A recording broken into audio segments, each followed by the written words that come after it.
de paz, que ao despertar de um novo homem nos induz.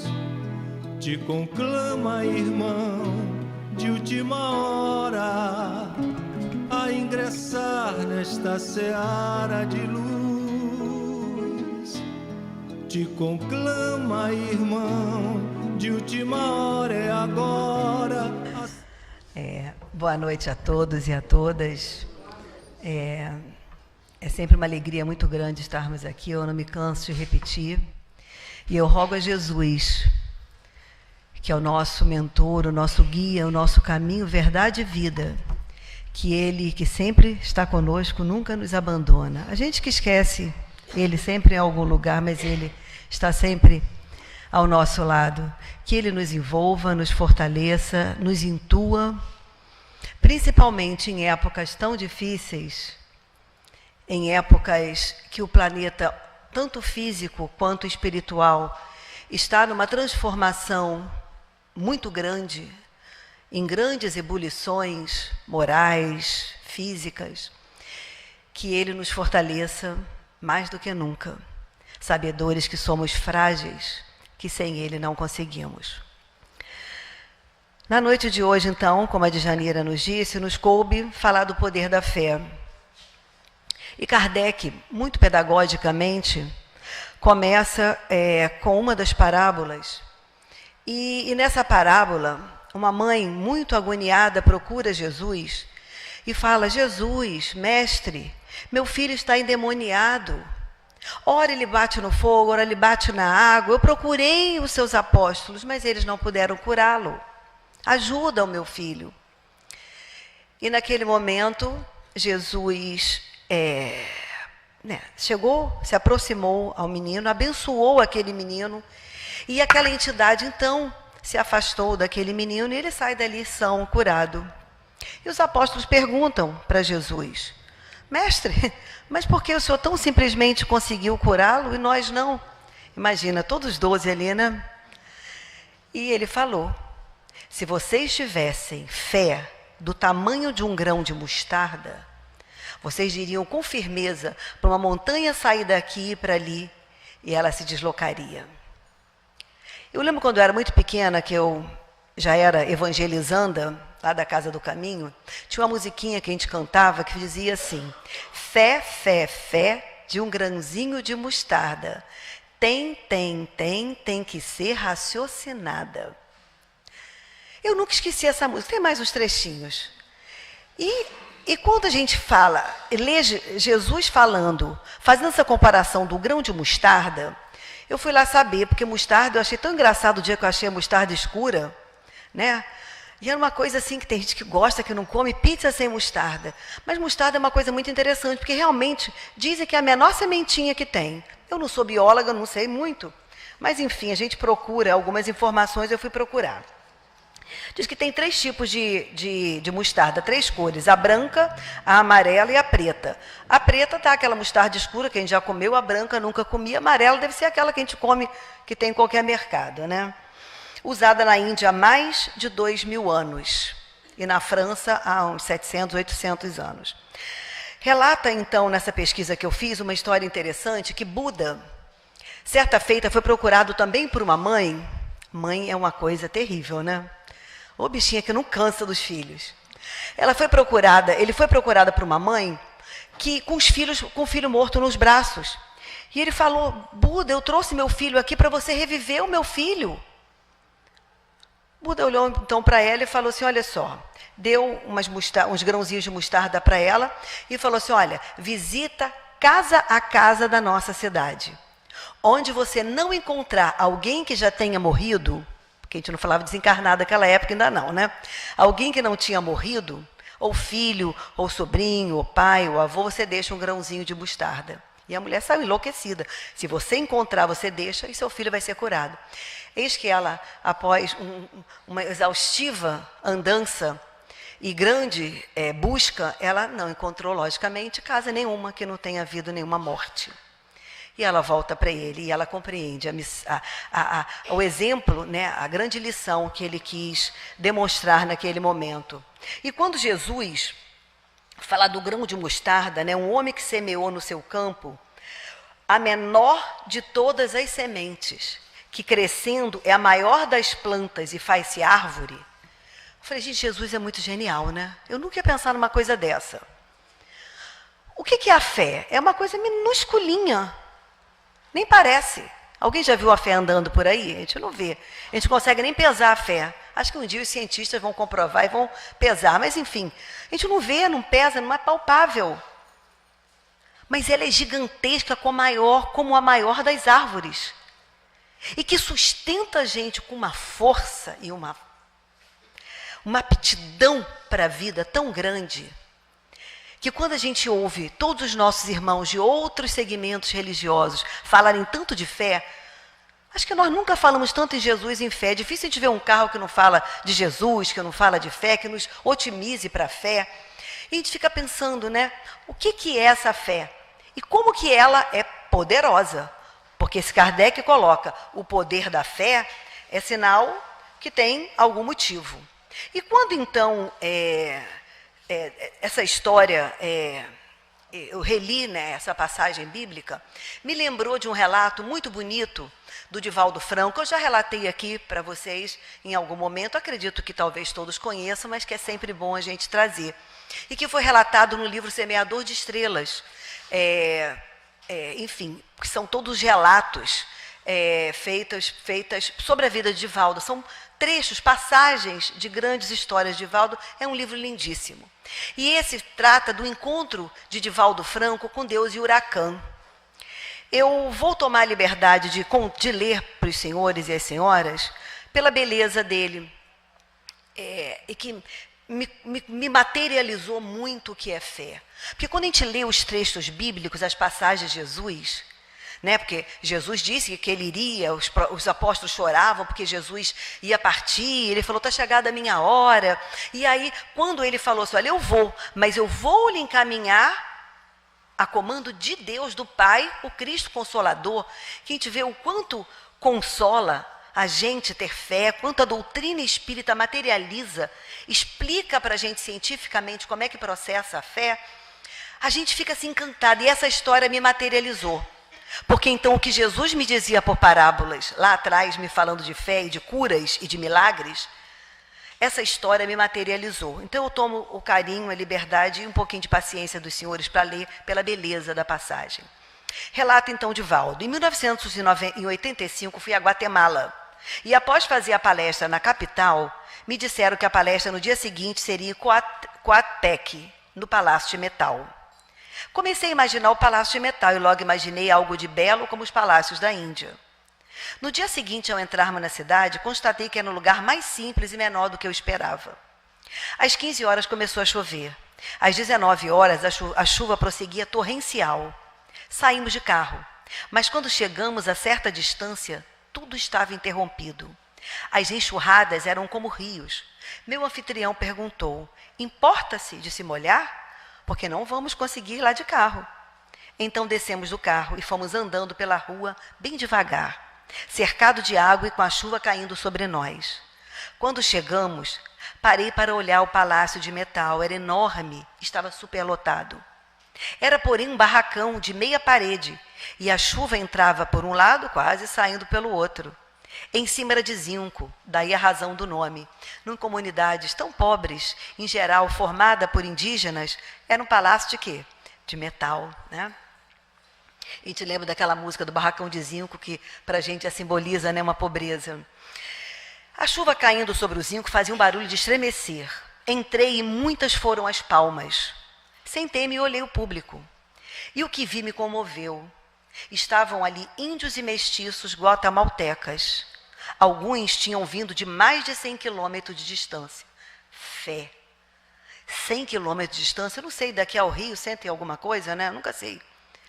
A pé ou em lombo de animais frágeis, né? A cavalo, de caminhão, de carroça, de ônibus para ouvir a mensagem. Todos de pé, não havia assento, todos paradinhos.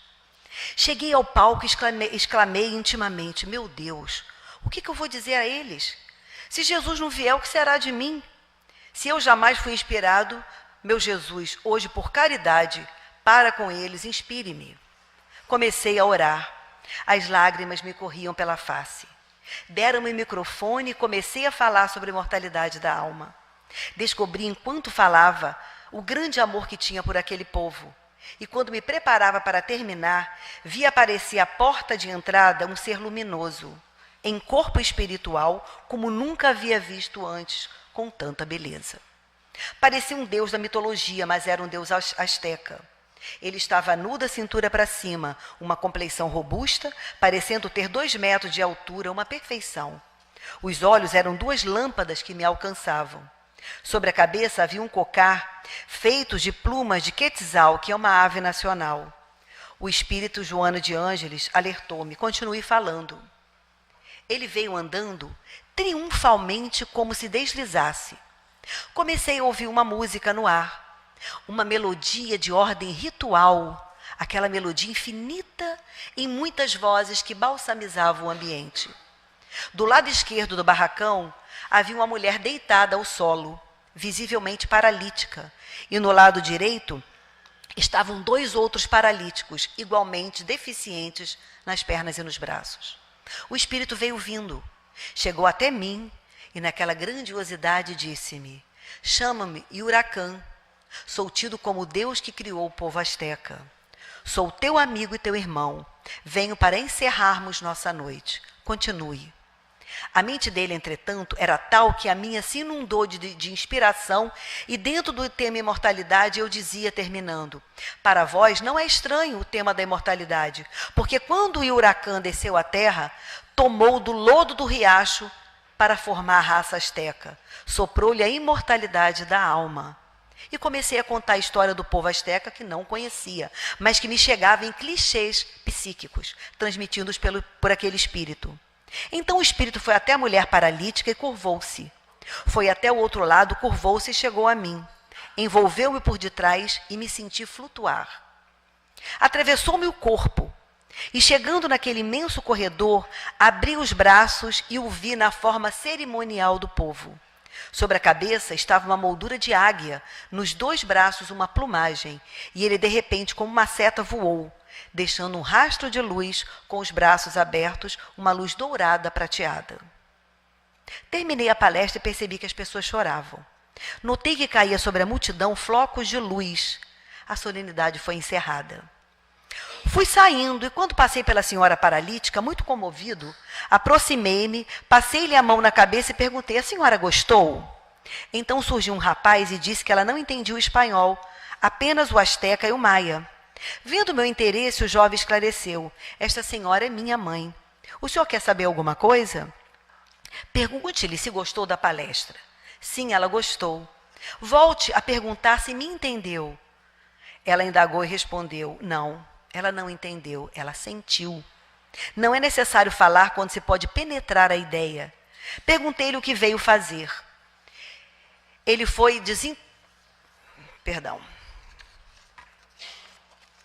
Sabe o que é isso, gente? A gente fica... vai pesquisando e vai achando coisa, quer falar um monte de coisa, enfim. E ela, através do intérprete, disse: eu vi o Deus. E ele me disse que eu trouxesse os doentes e os aleijados para escutar o emissário do Senhor. Eu vi chegar o Deus Huracán e senti o roçar de suas asas nos abençoando. Em seguida, o filho me esclareceu: mamãe o está abençoando. É ela quem recebe as mensagens do nosso Deus Huracán. Mediunidade. Mandou que se espalhasse pelas aldeias que o emissário do Senhor viria a Coatepec e que todo mundo viesse escutá-lo.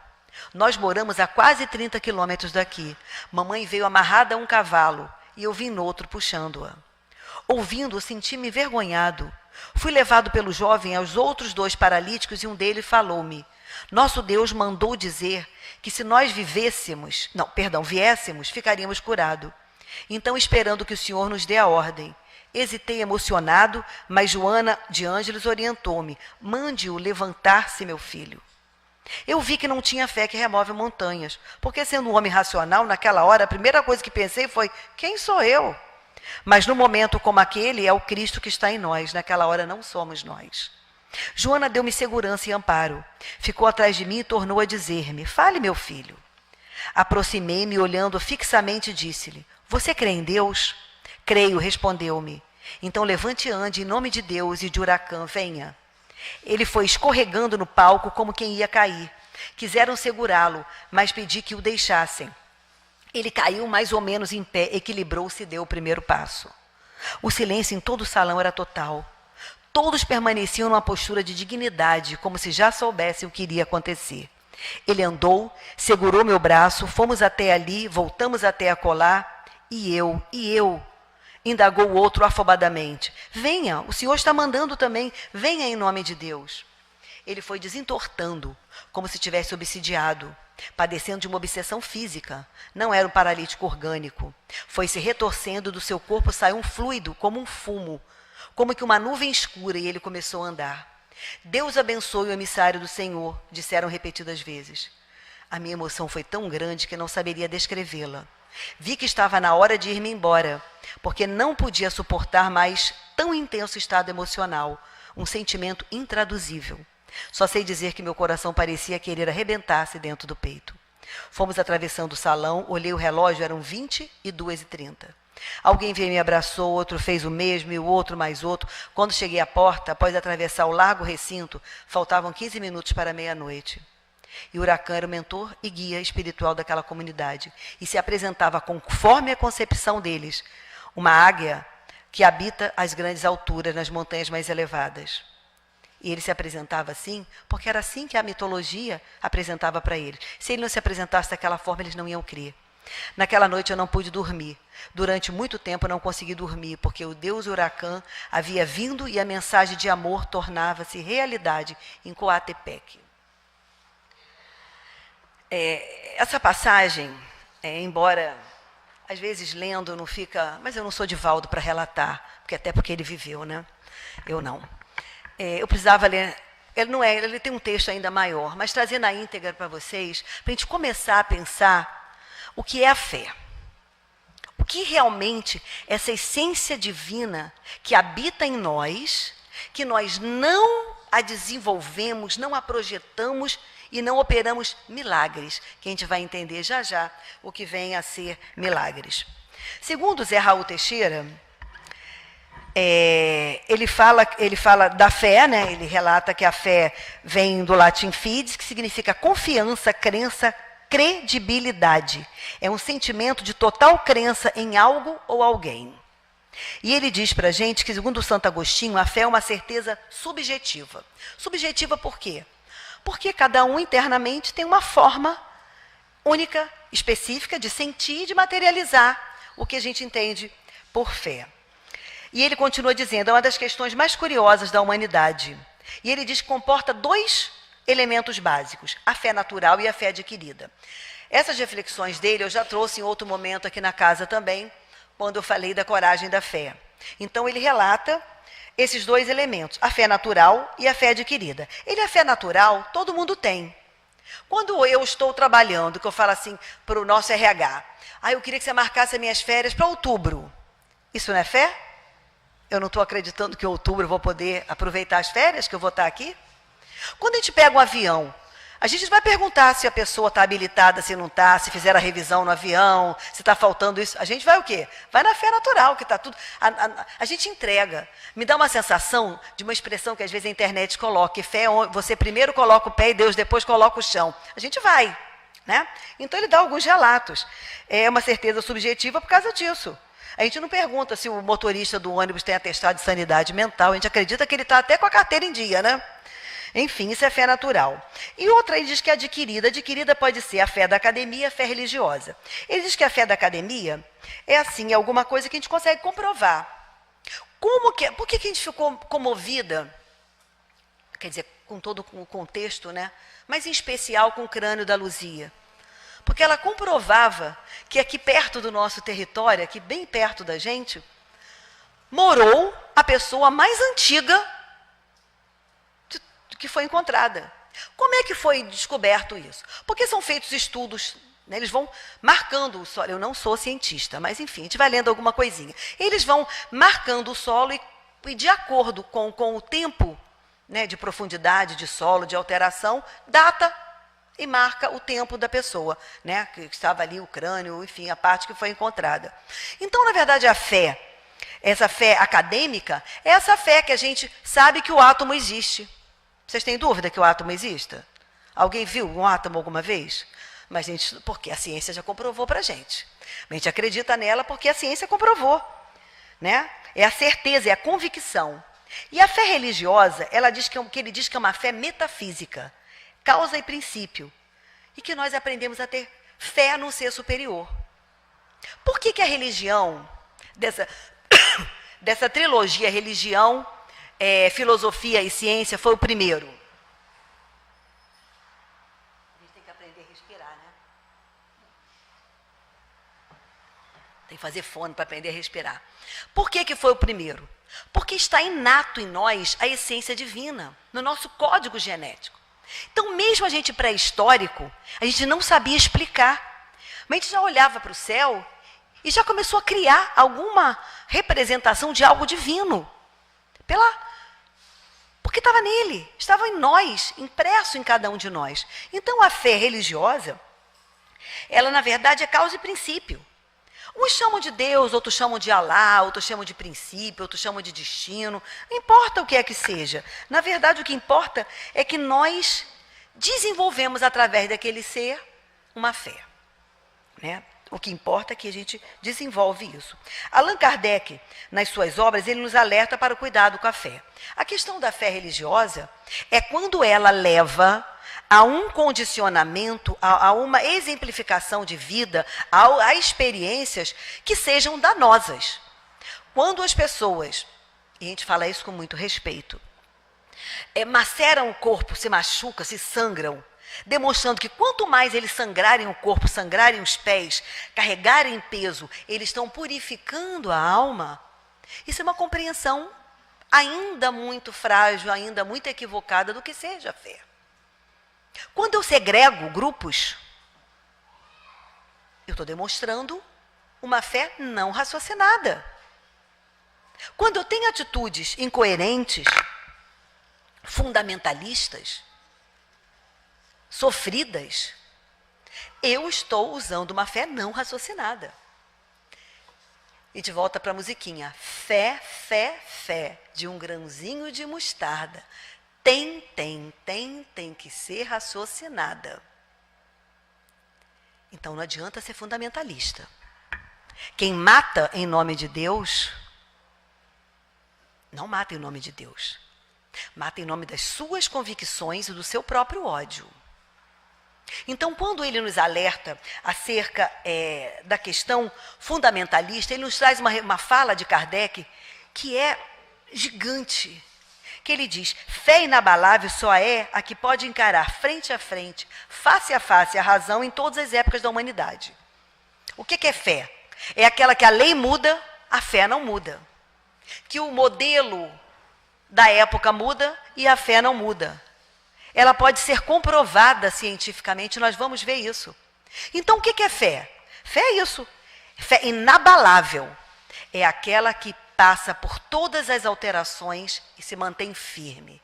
Na verdade, ela só cresce. É interessante. Fé inabalável é a que pode encarar frente a frente a razão. Dizer para a gente que uma combustão se deu e que dali surgiu um ser, sem uma explicação, sem uma comprovação científica, com o tempo a ciência vem quebrando isso. Eu lembro que certa feita, eu já contei isso aqui algumas vezes também, mas eu digo que eu me repito ao infinito, vocês me perdoem.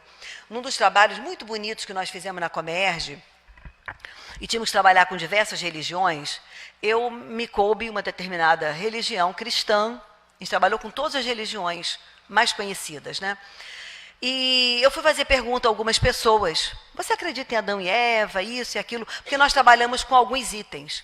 Como aquela religião vê a mulher, como que aquela religião vê a morte, como que aquela religião... enfim, né? Foram 5 itens, se não me engano.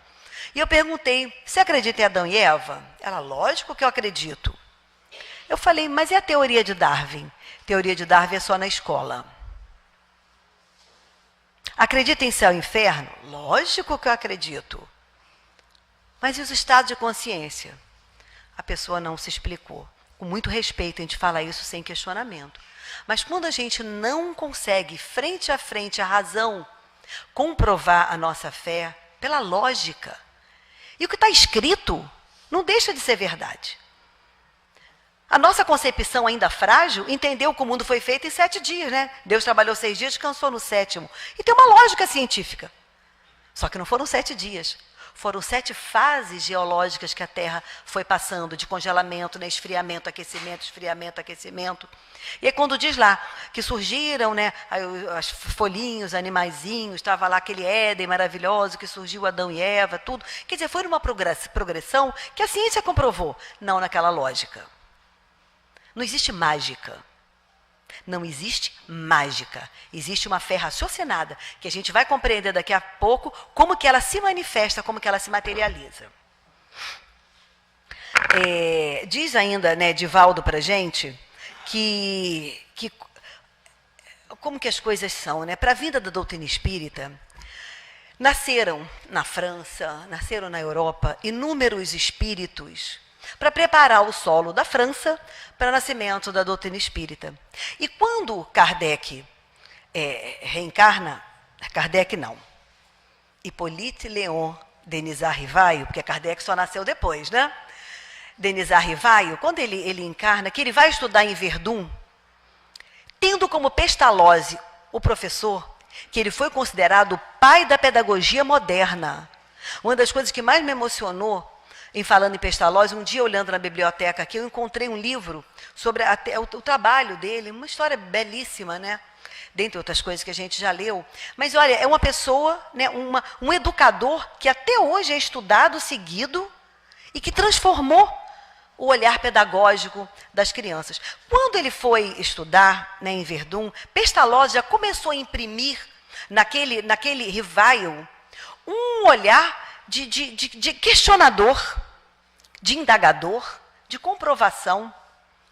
E aí, então, quando, segundo Divaldo, Kardec, já quanto educador, né, conhece a teoria do positivismo, através de Auguste Comte, que traz, né, um olhar humanitário, que diz para a gente que o divino existe, que a gente se educa, mas que não podemos educar para a matéria, deveremos educar para o divino também.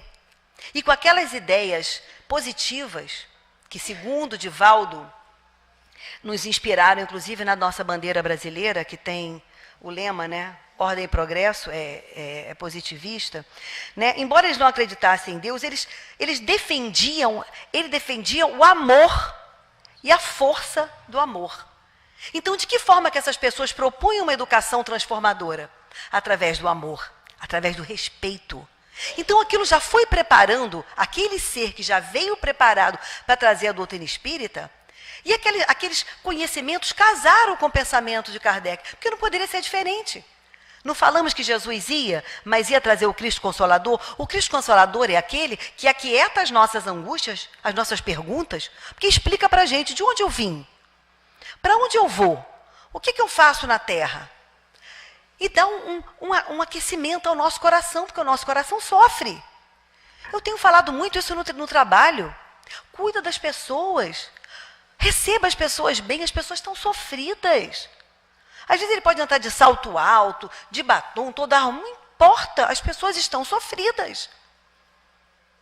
Querendo ou não, por mais que a gente tenha uma vida aparentemente boa, nós estamos vivendo sobre a égide de um sentimento, de uma vibração mais baixa, que está fazendo com que a gente fique, se a gente deixar, a gente vai ficar, ó céus, ó vida, ó tristeza, e não vai sair disso. E a gente vai se tornar, novamente, uma população que vai caminhar com a depressão como um novo mal, de um novo século, de um novo milênio, e a gente tem que romper esse ciclo. Então, assim, quando ele traz, ele imprime isso em Kardec, quando Kardec começa a ver as mesas girantes, ele já está elaborado que aquilo não pode ser uma fenomenologia qualquer. Aquilo tem que ter uma lógica, porque mesa não anda. Eu gostaria imensamente, gente, que a vassoura varresse a casa, Olha, ai meu Deus, tem hora que dá, né? Você tem que tirar o lixo fosse andando igual no desenho lá. Mas não vai, não é assim não. A mesa gira porque tem uma inteligência movimentando. Olha a lucidez. Então, quando ele vai para as mesas girantes, ele diz que, sem lógica, não passariam de crendices, de tapeações, de engodo, de shows. Muitas pessoas procuravam as mesas girantes como shows. Kardec foi inicialmente, talvez porque insistiram, qualquer coisa assim. Mas quando ele foi e viu, opa, mesa girou. Opa, deu 3 batidinhas, combinou com a mesa, que nada combinado é caro, né? Eu vou combinar, olha, sim, 3 batidinhas, não 4. E falou sim, e, né, deu as batidinhas, se mexeu. Então, peraí, alguma coisa está ali, então não é show. Existe vida e inteligência que não é a mesa, movendo aquilo tudo, né? Então, a gente observa que aí quando Kardec traz isso, ele une na doutrina espírita o seu tríplice aspecto. Primeiro, filosófico. Primeiro religioso, porque foi o religioso que surgiu, né, primeiro na história da humanidade. E que traz para a gente os sentimentos do Evangelho de Jesus, no máximo do seu amor. Né? A visão religiosa, ela traz o amor de Jesus para a gente, a ética moral de Jesus. Quando vem a filosofia, já vem questionando. Eu acho que essa época a gente já começou a pensar, né? Os nossos antepassados estavam olhando o céu, tinham o sentimento divino, porque habita em nós, mas não sabia pensar. Quando a gente começou a pensar, falar, opa, o que eu estou fazendo aqui? De onde eu vim? E não é do ovo nem da galinha, né? De onde eu vim? O que eu estou fazendo aqui? Que traz essa reflexão. Como é que Kardec construiu a doutrina espírita? Através de quê? Pergunta. Foi perguntando. E perguntou muito. E perguntou coisa que até hoje eu não sei como é que eu não saberia perguntar, eu não ia lembrar, não ia pensar, hoje, tanto tempo depois. E, por fim, veio a ciência, que comprovou aquilo ali. Esse é o triplo aspecto da doutrina espírita. Então, na verdade, a fé cega, ela aceita o falso como verdadeiro. E eu não posso aceitar. Eu não posso aceitar aquela religião que diz para mim, olha, não anda com fulana porque fulana não é isso, ou não faça isso, ou tem que andar vestida assim. Foge da razão, isso não faz diferença. O que faz diferença, o que significa religião? Não é religar o ser criado, né, a criatura ao ser criador? A religião tem que fazer o quê? Um ser melhor. Né? Não faz diferente. E o que a doutrina espírita fez? Ela matou a morte. Porque ela comprovou que a gente vive depois dela. Não só vive, como a gente sente, como a gente ama, como a gente deseja as mesmas coisas, como a gente aprende e que a gente volta. Isso a doutrina espírita diz para mim. Então, na verdade, trouxe esse mundo extrafísico através de quê? Da mediunidade. Então, Divaldo diz que a fé é um exercício de inteligência. A gente fala assim, por que nem todo mundo cura, né? E Divaldo explicou então o seguinte, todo mundo tem inteligência. É ser humano, tem inteligência, não adianta. Mas tem megas inteligências, e tem inteligência mediana, e tem umas até bem fraquinhas, né? Mediunidade todos temos. Mas tem aquelas potencialmente fortes, tem aquelas medianas, tem aquelas meio fraquinhas, aquelas que só sentem. Tem um arrepio de vez em quando, né? Tem uma memória, se emociona, sente uma proximidade, qualquer coisa nesse sentido. E tem aquelas que mudam, operam. Agora, força é quando a gente, voltada a um objeto único, une corações e mentes em oração. Aí não tem para ninguém. Eu já relatei também aqui uma história, uma pesquisa que Harvard fez, num local nos Estados Unidos que estava com muita violência, e que eles se combinaram, várias religiões, naquele determinado horário, orarem por aquele local, e imaginar o local, vibrar. Naqueles horários de prece, de oração, eles observaram que baixou quase a zero o índice de violência. É fé. E aí Divaldo relata uma história muito bonita de um caso. Ele fala da gruta de Lourdes e ele fala da gruta onde a Maria de Fátima, né, Nossa Senhora de Fátima, encontrou as 3 crianças. E ele queria entender, esse cientista, um cientista francês, era um médico, o que acontecia? As pessoas entravam ali, desculpa a expressão, mas chubadões, e saíam bons, curados. Ele falou, aí tem caroço embaixo desse angu, vou pesquisar o que é. E tinha um trem que levava os peregrinos sempre para esse santuário, que virou um santuário. Virou uma igreja, né? Virou um santuário. E ele via que as pessoas eram curadas. E ele foi.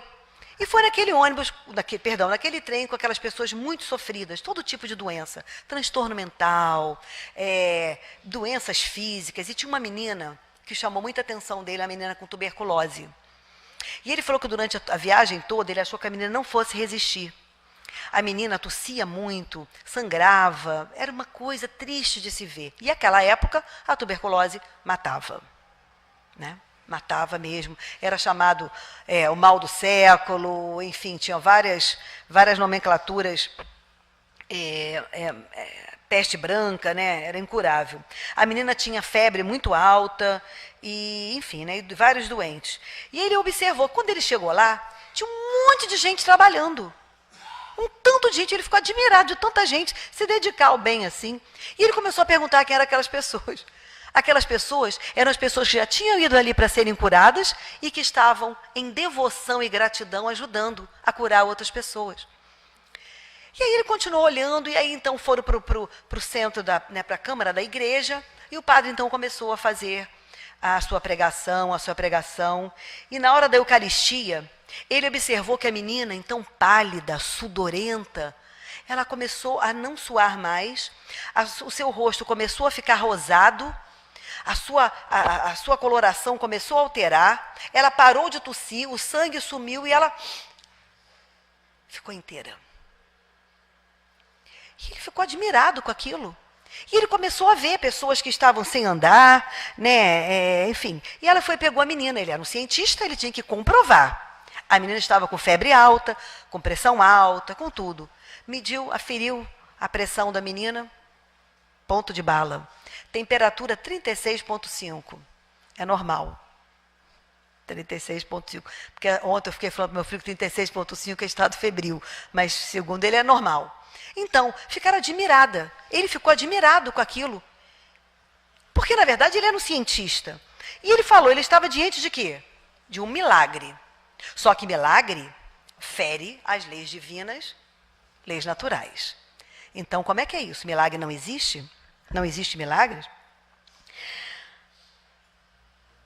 Aí ele começou a observar, né, que a fé, ela promove a cura orgânica. Porque um dos questionamentos era esse. Como que eu comprovo que a fé, que é uma coisa que eu não pego, que eu não respiro, que eu não sinto o cheiro, que não tem sabor, que não muda organicamente. Que remédio é esse que muda organicamente, né? E aí, certa feita, Einstein foi questionado se ele acreditava na fé. Ele disse o seguinte: a sociedade possui 2 tipos de pessoas, as que acreditam e as que não acreditam. Eu faço parte do primeiro grupo. O milagre é o resultado do uso de leis desconhecidas. Interessante. Aí ele faz uma reflexão muito interessante. Todo mundo aqui, acredito, tenha celular. Vocês imaginaram na adolescência de vocês com o celular? Se a gente tivesse um celular na adolescência, a gente ia achar que aquilo era o quê? Um milagre. Hoje, carro, a gente não precisa nem botar a chave, aperta um botão assim, o carro liga, faz um monte de coisa, a gente ia achar que era o quê? Um milagre. Imagina, se alguém quisesse brincar com a gente, zoar, ia botar um turbante, fazer uma coisa, eu vou fazer mágica. E fazia aquilo tudo. Agora, tudo altamente explicável cientificamente. Não é isso? E sobre o viés da engenharia, não tem dúvida. Então, Joana de Ângeles, lá no livro Desperte e Seja Feliz, ela diz: a fé é a alma da caridade, essência de todas as virtudes. A fé é vida a manifestar-se nas mais diversas situações, oferecendo braços e força para todos aqueles que buscam os horizontes infinitos da imortalidade. Como que a gente vê pessoas com doenças sérias? Eu estou acompanhando uma pessoa jovem, né? Não fez 40 anos ainda, 31, alguns anos, com câncer de mama. O câncer foi diagnosticado, o caroço foi diagnosticado. Ela é uma pessoa religiosa, mas aquela religiosa que vai à igreja de vez em quando. começou a vibrar com muito fervor. A família fez isso protegendo. E ela, o tempo todo, a vida dela é de fé, de gratidão, de gratidão, de gratidão. O último exame que ela fez, não aparece mais o caroço. Né? Continuou fazendo a quimioterapia, as coisas todas, porque são normativas, né? A gente não tem que ir para a fé e não ir no médico, a gente tem que ir para o médico. E, enfim, isso não é um caso, não. São inúmeros casos. Quantas pessoas em grandes dependências químicas que se libertam quase que de uma hora para outra. Como se desencarnasse uma pessoa e reencarnasse um outro. Forte, saudável, vigoroso, confiante, com fé. Com fé. Aí André Luiz, Clarencio, lá em André Luiz, em nosso lar, ele diz: desejo é um manancial de poder. O pensamento é a força motriz da vida. Então a gente vai avançar, que o nosso tempo está indo. Agora a gente vai entender como que a fé se processa. Falar da fé não resolve. Ir à igreja, vir ao centro, tomar passe só ajuda muito. Mas, como Jesus falou, a tua fé te curou.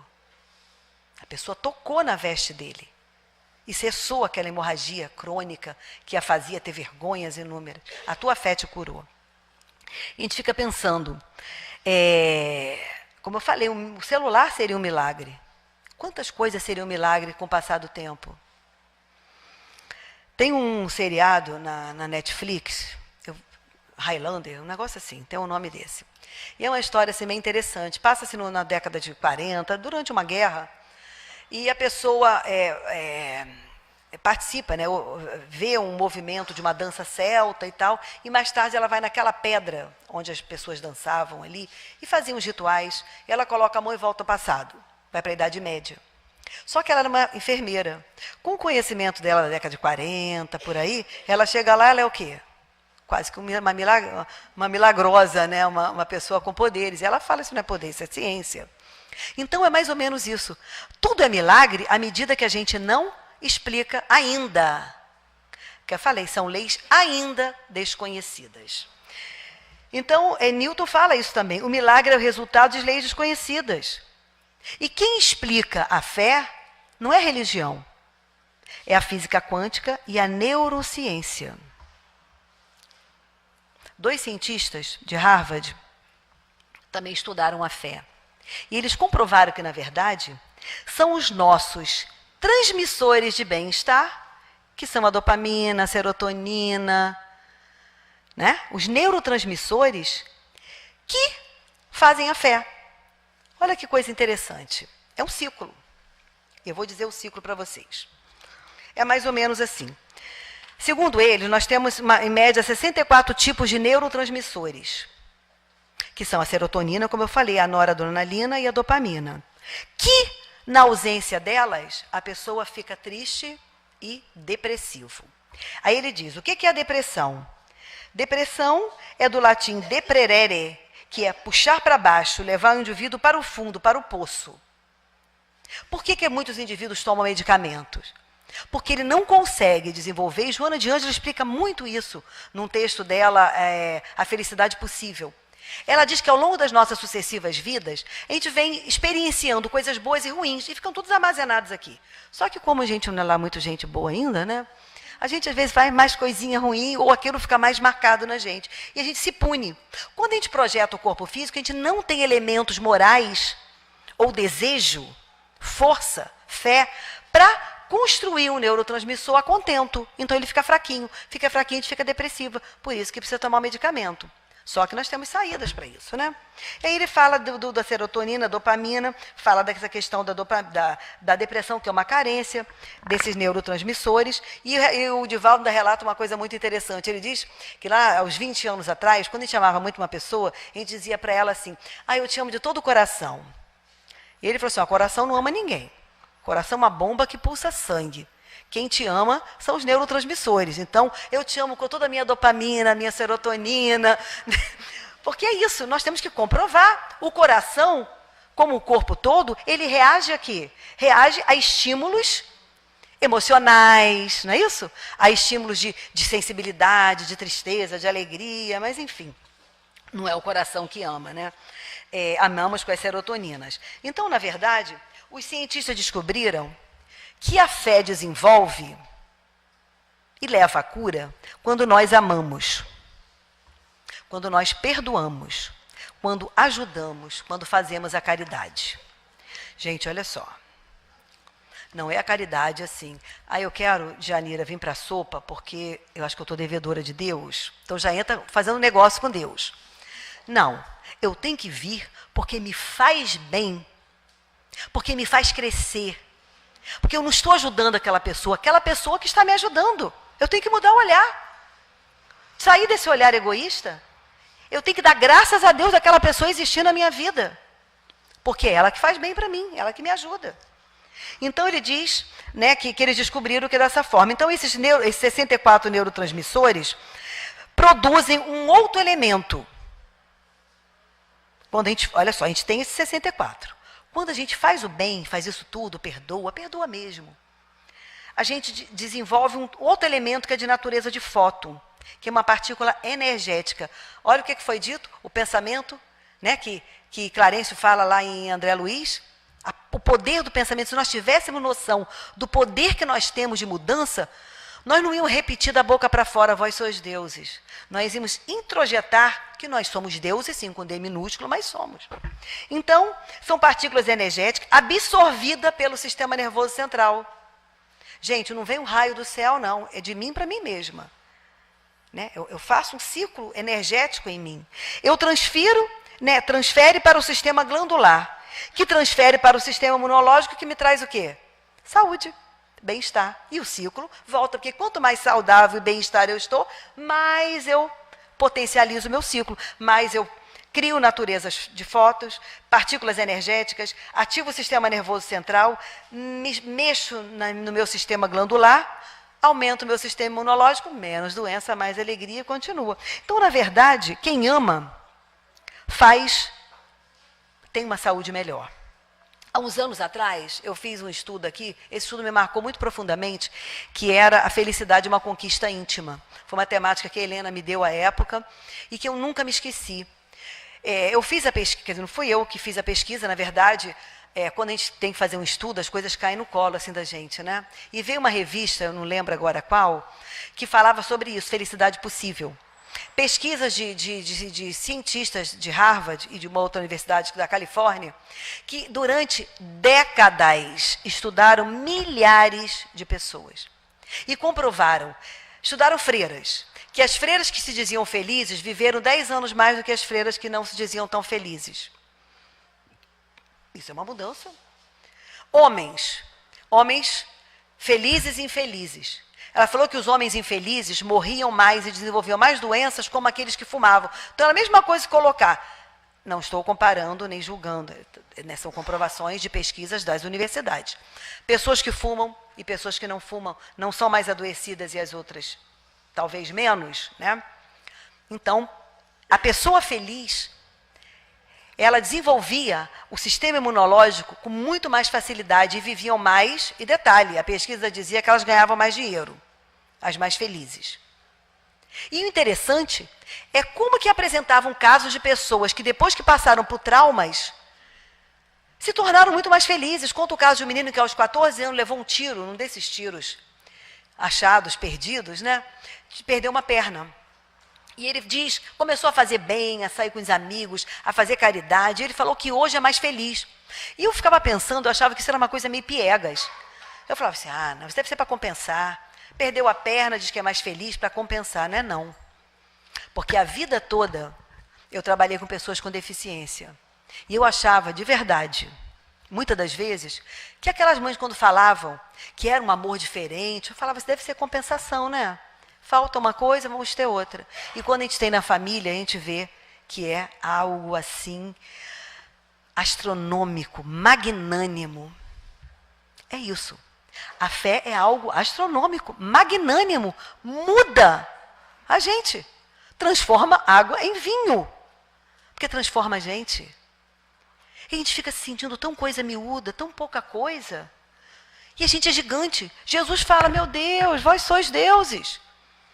Vós sois o sal da terra, a luz do mundo. E a gente fica sentindo apagadinho. Olha aqui. Vamos fazer o bem, vamos amar, né? Amemos, perdoemos. A gente não tem mais tempo a perder. O tempo é agora. O nosso convite é agora. A doutrina é tão linda, ela é tão clara, ela é tão consoladora. Só de saber que a gente não sofre à toa, né? Imagina, na época difíceis lá atrás, de escravidão, imagina uma pessoa na situação de escravo, aceitar que ele tem que sofrer para ser bom. Então era natural que o escravocrata fosse para o inferno, né? Mas eles tinham saídas, né? Tinham as saídas miraculosas deles, que eram criados sistemas dentro de organizações religiosas que davam como perdoados e seguiam a vida. Mas imagina, era muito difícil. Quando a gente entende que a gente sofre, mas que aquele sofrimento bem vivido nos impulsiona para o crescimento, é um olhar diferente. E quando diz para a gente que a fé não é um milagre, que esse milagre ele é comprovado, e ele é mais do que isso, ele é construído por nós mesmos, eu estou me sentindo Batman, quando a gente lê isso, né? Super-Homem, Homem-Aranha. A gente se sente assim, nós temos que nos sentir assim. Porque é assim que Deus nos espera. Nós já estamos aqui reunidos em nome de Jesus. Isso já dá uma luz, um acalento muito grande. Nós não estamos sozinhos. Ninguém está sozinho. Nós temos uns aos outros.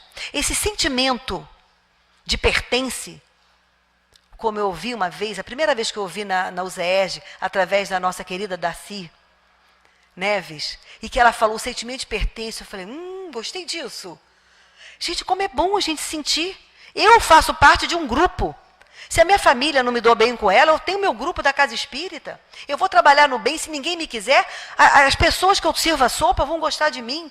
Eu vou cortar cabelo de alguém, né? Eu vou fazer um jogo de pelada para animar as pessoas. Eu vou fazer alguma coisa. Porque nós podemos. Porque nós somos deuses. Então, a gente encerra na nossa noite falando para a gente que realmente felicidade é uma conquista íntima. E a fé é um elemento construído por nós mesmos, para nós mesmos e para o bem da humanidade. Porque a gente cura a gente mesmo e a gente cura o outro. A gente cura o outro. A gente não tem noção do bem que um passe faz. A gente não tem noção do bem que uma palavra afetiva faz. Um abraço de verdade. Tem dias que às vezes as pessoas não têm com quem falar. Quem escute. Aquela escuta sem interromper, aquela escuta sem julgamento. Deixa a pessoa falar. Domingo, principalmente à tarde, que é um dia muito difícil. Oremos, vibremos pela nossa cidade, vibremos pelo nosso estado, vibremos pelo nosso país. Pensamento positivista, ordem e progresso. Como nos foi concedido gentilmente e que segue conosco. Não talvez com essa ordem e progresso que a gente vê os homens construírem, mas com a ordem e progresso que Deus espera que a gente construa. Muita paz, agradeço enormemente a paciência, o carinho de vocês em ouvir. É uma emoção muito grande que cada vez que a gente lê, a gente aprende. E aprende, eu falei, tudo isso não foi para vocês não, eu falei para mim mesma. E eu gostaria de me ouvir, eu queria me gravar e me ouvir para eu, né, mudar como cada um de nós talvez tenha. Eu posso falar por mim, né? Então que Ele me dê forças e dê força a cada um de nós para que a gente seja feliz. Muita paz.